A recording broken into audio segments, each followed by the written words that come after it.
I don't think that bringing Neymar to the 2026 World Cup is the right decision for Ancelotti to make, and I don't think it's the best thing for the Brazilian national team. This is quite an emotional video for myself to be making, because I think when you're Brazilian and you hear the name Neymar, it pulls different kinds of strings in our hearts. Obviously, Neymar is a player that divides opinions. People think so many different things of him. There's people who love him, there's people who hate him. And not just Brazilians, but also football fans in general, because of what Neymar represents for the game, what he is, what he's done, the magic that he's been able to show on the pitch. And it's super late right now. It's super late. Obviously, as you guys can see, the background is different. I'm in the living room today because my wife and my kid are sleeping in the room, and so I couldn't get my usual backdrop with all my jerseys. But I just felt like I wanted to make a video on this. I wanted to share my opinion, and there's been so much talk about it. Obviously, today, earlier, Ancelotti released the list of the players he called up for the upcoming friendlies against France and Croatia, if I'm not mistaken, is the second one. And they're going to be played right here in the US. And it is the final test that the Brazilian national team are going to have before the actual World Cup. And they're going to play France right here in Boston, in Gillette Stadium. Not in Boston, because Gillette Stadium's not in Boston, but here in Massachusetts, where I'm from. And then they're going to be going down to Orlando to see Croatia in a match. And again, Neymar divides opinions. He divides opinions. Again, you love him, you hate him, so many different things. And it is an emotional topic talking about Neymar. It is, you know. I grew up seeing Neymar as a 16-year-old boy debut for Santos and turn into what he did.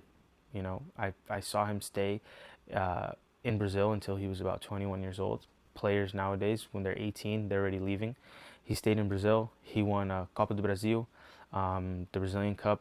He won the Copa Libertadores, which is the South American equivalent of the Champions League. He was able to really solidify himself in Brazil before he moved on to Europe. And again, you don't see that anymore. You see, as soon as the players are 18, they're already leaving. A lot of examples of that recently are Estevão.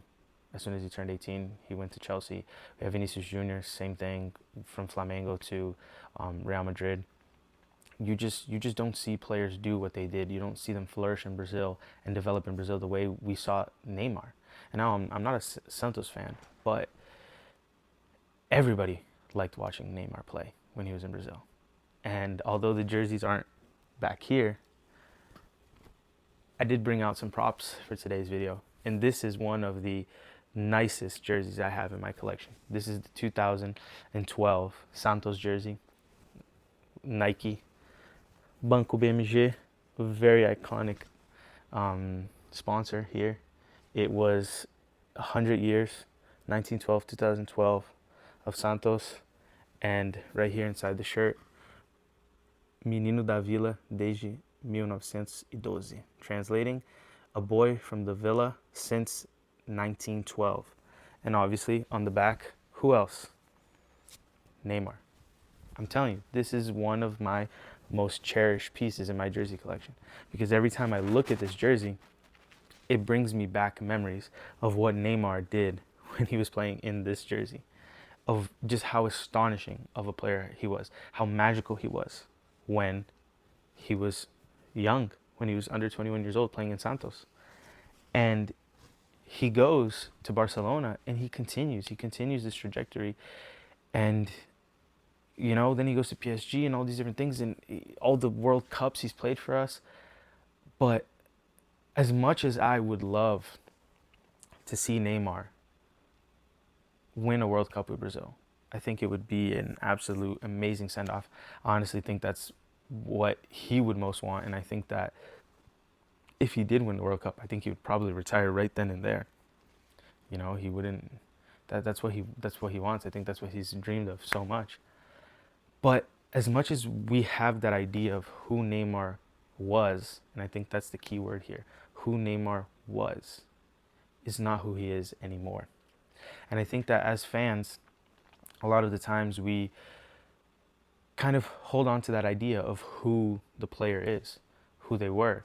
And unfortunately, Neymar's career ever since he left PSG has just been on a downward trajectory, mostly because of injuries. And injuries are those things like they happen. You know, there's some players that are more injury prone than others, and a lot of people say like, oh, it's because he's always going out, it's because he doesn't take care of his body, and this and that. He's always partying, doing this and that.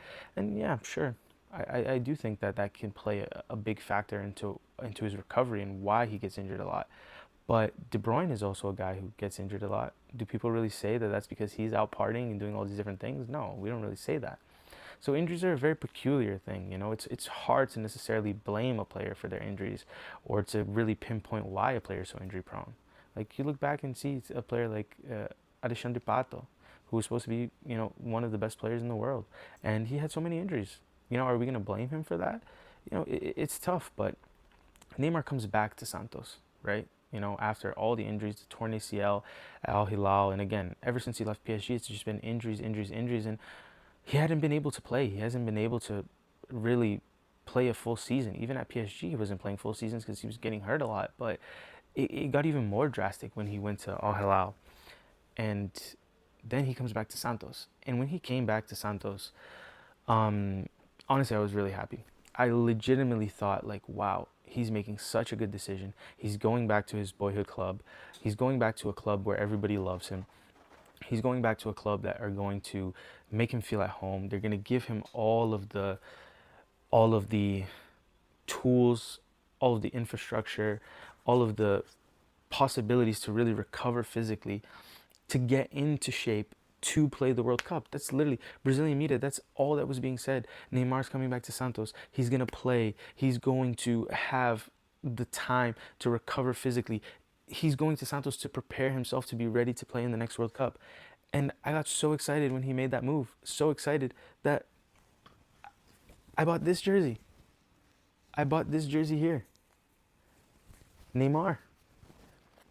He took the number 10 from Pelé. And Santos had just came back up from the second division. They had just came back from the second division. And this jersey still has the tag on it. It still has the tag on it. Look. This is a very nice jersey. Obviously, very special. The Santos 10. The 0 always with the crown to represent Pelé. And I bought this jersey and I was so excited. I was like, wow, he's going to do it.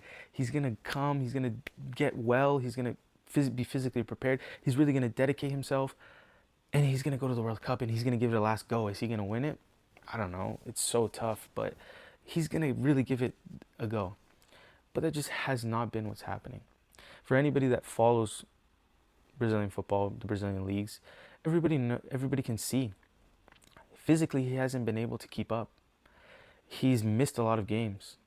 He's missed 20 games since coming back to Santos. And he does have 14 goals and about 32 games, I believe.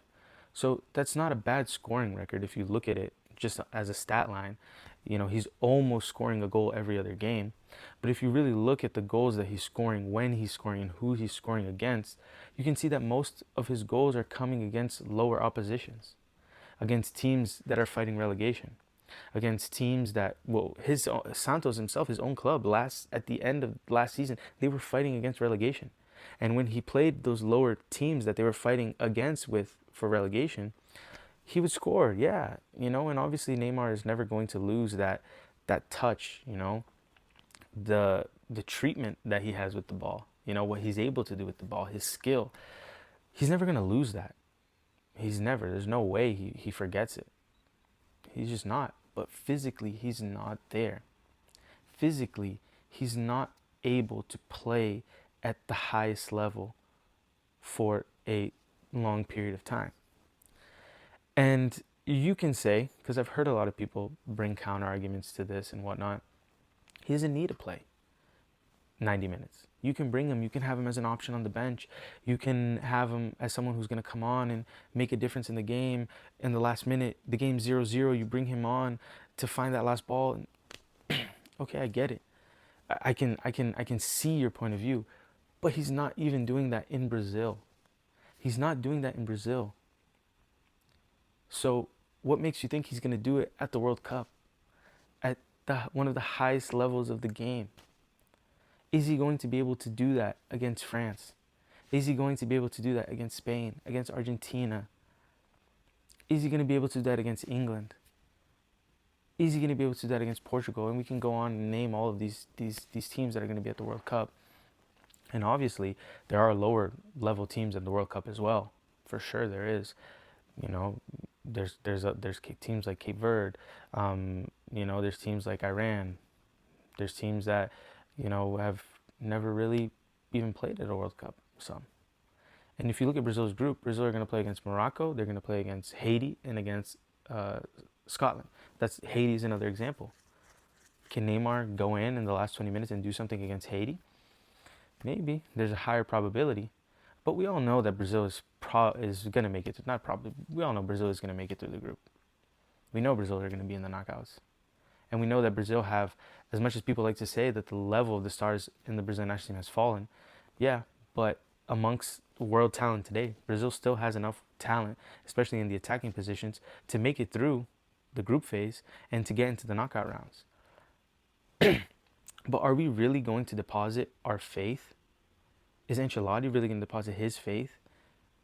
Are all Brazilians going to deposit their faith, our faith, into Neymar to be the guy that's going to make the difference in the game, in the quarterfinals, in the semifinals, against one of those big national teams, one of the better national teams that I mentioned? My heart says yes. My mind says no. And I just don't think that Ancelotti would be making the right decision. I think that if you bring Neymar, you put unnecessary pressure on yourself. You put unnecessary pressure on the other players. It's going to be one of the biggest storylines. I can already see it. Neymar's on the bench. Brazil is losing 1-0. Brazil is tied 0-0. And it's just like, Neymar's on the bench, Neymar's on the bench, Neymar's on the bench. Even if Ancelotti doesn't think that Neymar is the right substitution to be made, there's going to be that pressure. Why didn't Neymar play? Why didn't Neymar go in? Why isn't he using Neymar? And Ancelotti is arguably one of the greatest coaches ever. Well, I was going to say arguably the greatest coach ever, because it's not even an argument. He is one of the greatest coaches ever, with all the Champions League, all the league titles, and all the different leagues that he's won. He's just really never won anything at the international level because he's never coached a national team. And he's the only guy that can make a decision like this. Ancelotti he has that level. He has that aura. He has that, he can stuff his chest and be like, don't worry, we're not going to call Neymar. We're going to be fine. He has that size. He has that level. He has that pedigree in world football to be able to make that decision. If it was any other coach, I don't think they could make a decision like that. If it was Dorival Jr., who was the coach before, if it was Chichi, who was the coach before, if it was Dunga, who's been the coach before, literally, if it's any of those guys, if it's Renato Gaúcho, who's another Brazilian coach here, we can go on and on. If it's even Abel Ferreira, who is one of the most successful coaches in Brazil domestically recently, even though he's not Brazilian, he's Portuguese. If anybody's coaching the national team outside of Ancelotti, they could not make this decision. They're not big enough to do that. But Ancelotti is. And I just think that that's the decision that he needs to make. I think he needs to leave Neymar out of the World Cup squad. I don't think that Neymar has physically what it takes to give us something. And that's literally it. I think Neymar, again, he's not the same player that he was. And I think it all comes down to that, how brittle he is. Because before, Neymar would have all these flicks and tricks and dribble at people and do these things, but he was able to execute all of that because of how explosive he was, how fast he was. And he can't do that anymore. You see there's no explosion. You see there's no acceleration in his game anymore. And trust me, I think Neymar, again, he divides opinions. I think Neymar, there's a lot of things that come out in the media, and obviously not all of it's true, but there's a lot of things that come out about him that suggest that he's not dedicated, that he's not taking training seriously, all these different things that make me look at it and be like, man, like I wish I could really back you and defend you, Neymar, but all these different things happening, and I don't know, I just can't get myself to defend him anymore. Now, if Ancelotti calls him up, Ancelotti knows what he's doing, and if he does get called up, I'm going to be the first one cheering for him, and I'm going to be the first one to hope he does well, and hope that he proves me wrong, because I don't want to be right. I don't I don't want to just be able to be like, ha, see, I was right. Like, no, I want to see Brazil win the World Cup. And if Neymar is going to play a part in that, if he's called up to the World Cup, then obviously I'm going to be ecstatic to come here and film another video and be like, I was wrong. Good job, Neymar. You proved us all wrong. You made me swallow my words. You made me bite my tongue. I'd love for that to happen. And I'm honestly, if Ancelotti does make that decision, that's what I'm going to hope for. I'm going to hope for to, down the line, at the end of the World Cup, with Brazil lifting the 6th World Cup, distancing ourselves even more as the country and the national team with the most World Cup wins. That's what I want to see. But do I really believe that that is going to happen with Neymar making the difference? No, I don't. I don't. I'm not even going to get into the merit here of if I think Brazil can win the World Cup, which I do think they can. But again, that's for another video.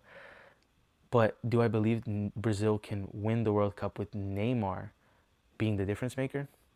No. I think some of our other players are going to have to step up. And I'm really interested to see what Ancelotti does with his next call-up, the final squad for the 2026 World Cup. But he didn't call him up for the last one.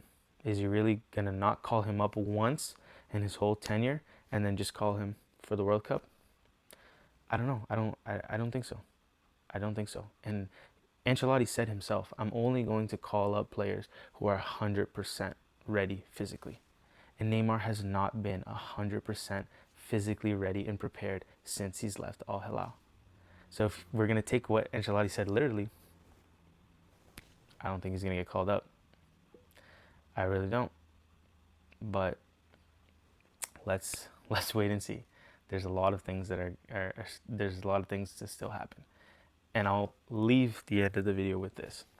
In 2002, everybody in Brazil was on Filipão saying, you need to bring Romário, you need to bring Romário, you need to bring Romário. Romário was in a similar situation where he was coming back from an injury. He was trying to prepare himself because he wanted to play his last World Cup. Obviously, Romário was the hero of the 1994 World Cup. He was the hero. He was the best player on that team, and I'm not going to say he single-handedly won Brazil the World Cup, but he did the heavy lifting in that World Cup. And everybody was saying, Filipão, you need to bring Romário, you need to bring Romário, you need to bring Romário. And I just can't help but make comparisons to that situation and to Neymar today. And history is there. We all know what happened. Filipão didn't call Romário. He didn't bring Romário. And Romário was healthy. That's the other thing too.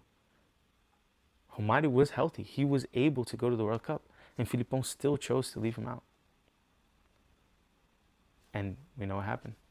Brazil won the 5th World Cup in 2002. So who knows? What if Ancelotti leaves out Neymar and history repeats itself, leaving out a big name star that so many people are asking for you to call up? You leave them out and you go into the tournament and you prove that your squad was able to do it without them. We're in for a treat. We're in for a lot of drama, and I'm excited to see what happens. But that's what I think. Thank you guys again for watching another video on the channel. Again, I want to call you guys all to subscribe, like, comment. Please comment. A lot of people have been leaving comments, and I really appreciate that. But I want you guys to comment what you think. Should Ancelotti bring Neymar to the World Cup or not? Let me know what you think and why you think. And also, if you can, please hype this video. I haven't asked you guys to do that, but if you have hype points, hype the video. It helps me to have the video reach other people, and share the video. Anything that helps. I really appreciate it, guys. And I hope to see you guys in the next one.